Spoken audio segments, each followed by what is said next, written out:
Selamat datang kembali di pembahasan kita. Kali ini kita mau gali lebih dalam soal gimana sih para juara ngelola badan mereka.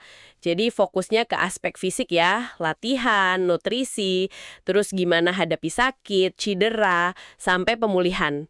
Sumber kita masih dari buku The Champion's Mind, bab 5 nih. Tapi ini bukan cuma soal otot kan, ada peran pikiran juga. Persis. Kayak kata Aristoteles itu loh, keunggulan itu kan kebiasaan. Nah, ternyata ya, bangun kebiasaan fisik yang oke ini sangat tergantung sama cara kita mikir. Jadi, kita coba bedah bareng ya, gimana Anda bisa pakai pola pikir ini buat latihan, makan, sampai istirahat nanti. Menarik, menarik.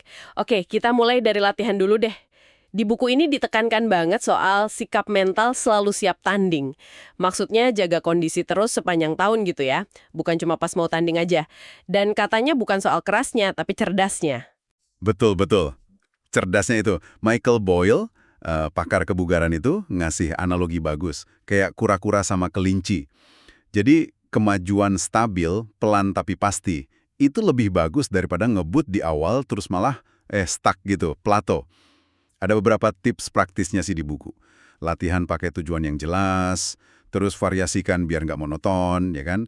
Cari teman latihan juga bisa bantu, terus pecah sesi latihan jadi kecil-kecil, biar nggak kerasa berat. Intinya sih, konsisten dan niatnya kuat.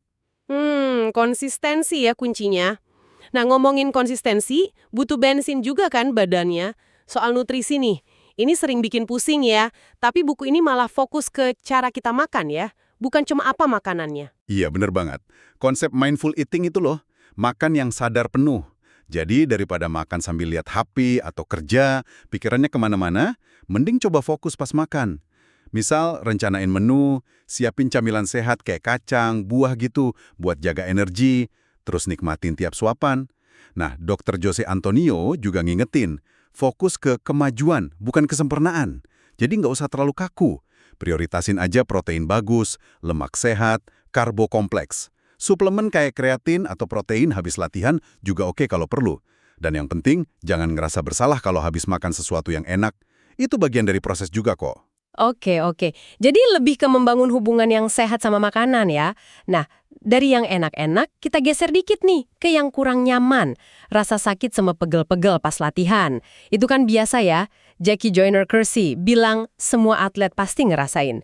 Tapi gimana bedainnya sama cedera yang beneran serius? Nah, itu dia. Bedainnya krusial banget.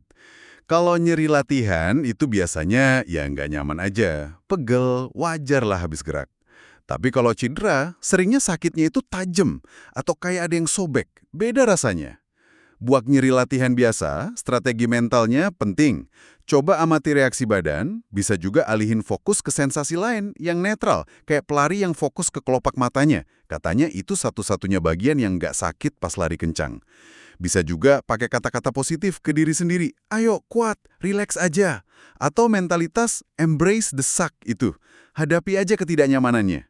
Wah, embrace the suck dalam juga ya. Oke, itu kalau nyeri biasa. Tapi gimana kalau amit-amit ternyata beneran cedera? Itu kan pukulannya bisa berat banget ya, fisik dan mental. Gimana ngadepinnya pakai pola pikir juara? Cedera itu emang berat, nggak bisa dipungkiri. Tapi kuncinya Anda yang harus kontrol cederanya, bukan sebaliknya. Anggap aja proses rehabilitasi itu olahraga baru Anda sekarang. Pahami juga kalau mungkin akan ada fase-fase sedih ya, kayak penolakan, marah, nawar-nawar, depresi, baru akhirnya nerima. Itu wajar. Makanya penting banget cari dukungan dari tim medis, keluarga, teman. Terus, ya sabar, tapi harus gigih juga jalanin rehabnya. Nah, visualisasi juga bantu banget loh. Bayangin aja bagian yang cedera itu sembuh, berfungsi normal lagi. Kayak penyelam Laura Unekinson itu. Dia cedera kaki, tapi terus visualisasi loncatan sempurna. Tetap dapat emas Olimpiade. Coba ubah negatif jadi positif. Waktu pemulihan bisa dipakai buat kuatin bagian tubuh lain atau belajar hal baru mungkin. Iya juga ya, mengubah tantangan jadi kesempatan. Keren. Oke, terakhir nih soal regenerasi atau pemulihan. Ini sering dianggap remeh nih, padahal penting banget kan? Kayak sisi lain dari koin latihan keras itu. Kalau diabaikan, bisa bahaya ya. Vince Lombardi bilang kelelahan bikin kita semua jadi pengecut. Ngeri juga ya. Betul sekali. Regenerasi itu fondasi buat bisa terus maju jangka panjang, jangan dianggap sepele. Latihan relaksasi itu penting banget. Bisa coba macam-macam teknik. Pernapasan dalam yang fokus. Tarik nafas 5 hitungan, tahan 2, buang nafas pelan 8 hitungan gitu. Atau bayangin aja lagi di tempat yang tenang, nyaman. Ada juga teknik namanya Progressive Muscle Relaxation, PMR. Itu gampang kok. Jadi kita tegangin satu kelompok otot, misal kepal tangan kuat-kuat, tahan bentar, terus lepasin. Rasain rileksnya. Diulang dari ujung kepala sampai kaki. Bahkan tidur siang sebentar aja, kata studi sih 10 menitan gitu, itu efektif banget buat balikin energi kalau malamnya kurang tidur. Dan ya, jangan pernah remehin hari istirahat total.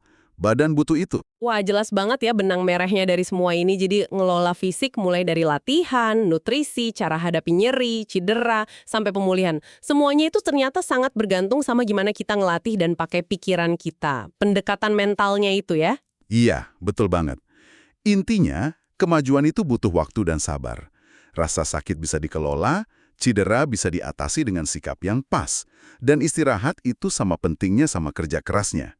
Semuanya balik lagi ke gimana Anda ngelatih pikiran buat dukung badan mencapai potensi terbaiknya. Oke, sebagai penutup nih, coba Anda pikirin deh sebentar. Dari 5 area tadi, latihan, nutrisi, nyeri, cedera, sama regenerasi, kira-kira di area mana nih pola pikir mental Anda yang paling perlu diasah lagi saat ini biar makin maksimal?